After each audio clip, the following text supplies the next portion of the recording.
शंका। उपदेशी माता बहन अपने पति या परिवार के अत्यधिक दबाव के कारण मजबूरीवश देवी देवताओं की पूजा में सहयोग दे सकती है या नहीं।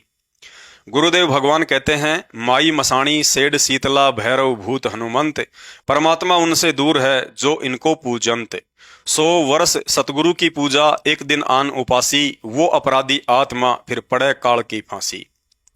सतगुरु से उपदेश प्राप्त करने के बाद आन उपासना अर्थात किसी भी देवी देवता, साधु संत महात्मा या परंपरागत पूजा पाठ में हिस्सा लेना या सहयोग करना भगत के लिए सबसे बड़ी गलती होगी।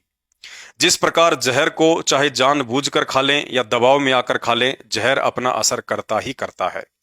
इसी प्रकार आन उपासना को चाहे जानबूझकर करें या किसी के दबाव में आकर करें, मर्यादा खंडित होगी ही होगी। अतः भक्ति सफल करने के लिए ज्ञान आधार से संघर्ष करते हुए हर कीमत पर मर्यादा को टूटने से बचाना चाहिए। गुरुदेव भगवान ने बताया कि 3 प्रकार से मर्यादा खंडित होती है। पहला, सब कुछ पता होने के बावजूद भी जानबूझकर मर्यादा तोड़ना, जिसकी सजा कमजोर संस्कार आने पर भगत को अवश्य भुगतनी पड़ती है। उस समय सतगुरु अपनी तरफ से कोई भी सहायता भगत की नहीं करता है। जैसा भी उसका संस्कार है वैसा ही सुख या दुख भोगना ही पड़ता है। दूसरा, अनजाने या धोखे से मर्यादा का टूटना, जिसकी सजा भगत को नहीं भुगतनी पड़ती है, परंतु गलती का पता चलते ही तुरंत गुरुदेव भगवान से क्षमा याचना अवश्य करनी चाहिए। उदाहरण के लिए, आपके साथ मजाक या धोखा करते हुए किसी ने शराब पिला दी या मांस खिला दिया, तो ऐसे में मर्यादा खंडित नहीं होती है, लेकिन पता चलते ही तुरंत ऐसे लोगों की कुसंगति को त्याग देना चाहिए और आगे से विशेष सावधानी भी बरतनी चाहिए।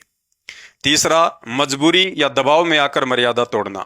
गुरुदेव भगवान ने बताया, यदि आपकी इच्छा के विरुद्ध दबाव डालकर कोई भक्ति विरुद्ध कर्म करवाया जाता है तो उसकी भी सजा मिलती है, लेकिन दबाव या मजबूरी वाली स्थिति में तोड़ी गई मर्यादा की सजा कुछ हल्की हो जाती है, परंतु भगत की यह कमजोरी भी सतगुरु को दुखी करती है।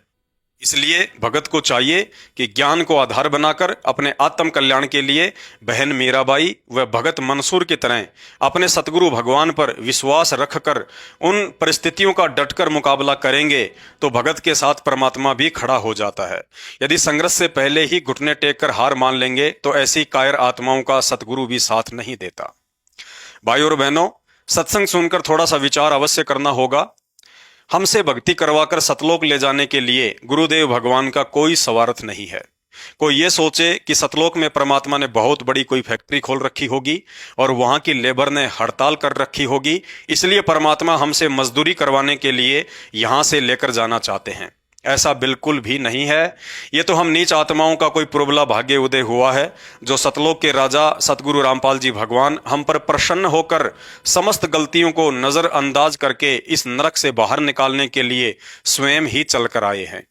अन्यथा स्वयं परमात्मा की वाणी है, शीश उपाड़े भूमि धरे और ऊपर राखे पांव, कबीर का घर शिखर में, तेरी गरज पड़े तो आओ। अर्थात उस दुर्लभ लोक सतलोक में जाने के लिए तो यदि करोड़ों बार हाथों से अपना शीश काटकर भी सतगुरु के चरणों में भेंट चढ़ाओ तो भी उन्हें प्रसन्न नहीं किया जा सकता है।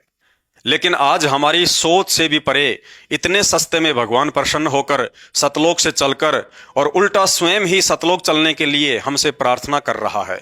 भाइयों और बहनों, ये कोई योग या संयोग नहीं, बल्कि अति दुर्लभ से दुर्लभ महायोग है, जिसे सतगुरु ने स्वयं ही पैदा किया है।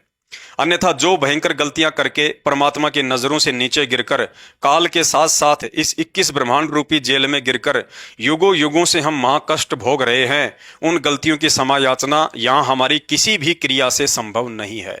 अर्थात आज परमात्मा का मिल जाना हमारी कोई समझदारी या योग्यता नहीं, बल्कि यह तो उनकी स्वयं की ही कोई मौज है। और यदि उनकी इस मौज का आज हमने पूरी शिद्दत के साथ फायदा नहीं उठाया तो हमसे बड़ा निर्भागी प्राणी जहान में कोई दूसरा नहीं होगा। फिर तो महावीर स्वामी की तरह करोड़ों करोड़ों जन्म गधे, कुत्ते, सुअर, बिल्ली, हाथी और फिर नरक महानरक का कष्ट अलग, अर्थात एक बार 84 में जाने के बाद ना तो हम किसी की बात समझने के लायक रहेंगे और ना ही कोई समझाने के लायक होगा। परमात्मा कहते हैं, समझा है तो सिर धर पांव, बहुर नहीं रे ऐसा दाव। तोड़ डालो सारे बंधन, काहे की मजबूरी और काहे का दबाव। अगर जरा सी भी हिम्मत करके ज्ञान आधार से पति पिता सास ससुर समाज का सामना करेंगे तो गुरुदेव कहते हैं, जैतू चाले एक कदम मैं चालूं कदम 60, जैतू हो जा काठ का तो मैं बन जाऊं लोहे की लाठ। कहने का मतलब है फिर हिम्मत करने वाले भगत से परमात्मा बिल्कुल भी दूर नहीं है। ज्यादा से ज्यादा काल हमें माता पिता पति या सास ससुर के माध्यम से डराएगा कि हमारी बात नहीं मानी और ये भक्ति नहीं छोड़ी तो जायदाद में हिस्सा नहीं मिलेगा, मकान में हिस्सा नहीं मिलेगा, जा निकल जा मेरे घर से, देखता हूं तेरा बाबा रामपाल क्या करता है तेरे लिए। अगर उस परीक्षा के समय में दृढ़ होकर भगत या भगतमती उन काल प्रेरित लोगों से हार नहीं मानता है और यही कहता है कि भाई घर छूटो या जग रूठो, चाहे रूठो ये संसारा हो, कौन सुनेगा फिर मेरी काल नगर में जब गुरु रूठ गया मेरा हो। फिर देखना बाबा रामपाल के कमाल, अपनी ऐसी दृढ़ आत्माओं की वो ऐसी व्यवस्था कर देगा कि यहाँ का राजा भी अपने रिश्तेदार की नहीं कर सकता। गुरुदेव कहते हैं, कबीर कहे मेरे भगत को दुख ना दीजियो कोई, मेरा भगत दुखी तो मैं दुखी, मेरा आपा भी दुखी होए। हम ही हिरणाकुश का पेट फाड़ा, हम ही मारा कंस, जय कोई सतावे मेरे भगत को तो उसका खो दूं वंश। भाई और बहनों, परमात्मा आज भी वही है, उतना ही समर्थ और शक्तिशाली है जितना कि सतयुग त्रेता और द्वापर में था। भगवान तो इंतजार कर रहा है कि मैं फिर से वही सब लीलाएं करूं, लेकिन उन सब लीलाओं को दोहराने के लिए आज भगवान को प्रहलाद जैसा दृढ़ विश्वासी कोई भगत नहीं मिल रहा है। उन सब लीलाओं को दोहराने के लिए भगवान को मीराबाई जैसा संघर्ष करने वाली कोई बहन बेटी दिखाई नहीं दे रही है। उन सब लीलाओं को दोहराने के लिए भगवान को नरसी और इब्राहिम सुल्तान जैसा कोई त्यागी और वैरागी भगत दिखाई नहीं दे रहा है। उन सभी लीलाओं को दोहराने के लिए भगवान को सम्मन और मंसूर जैसा सतगुरु पर कुर्बान हो जाने वाला भगत दिखाई नहीं दे रहा है। भाई और बहनों, अभी मौका है मर्यादाओं में रहकर भक्ति करते हुए अपने सतगुरु के चरणों में विशेष जगह और उनके हृदय रूपी प्रेम समुद्र में जी भर भर कर गोते खाने के लिए। और यह उसी समय संभव है जब हम संसार से पूरी तरह आंखें बंद करके अपने सतगुरुदेव भगवान पर तन मन धन समर्पित करके मन कर्म वचन से न्योछावर हो जाएं कि मेरे साथ जो भी होगा उसे सतगुरु अपने आप देख लेगा, बस मुझे तो वो देखना है जो मेरे सतगुरु ने मुझे दिखाया है।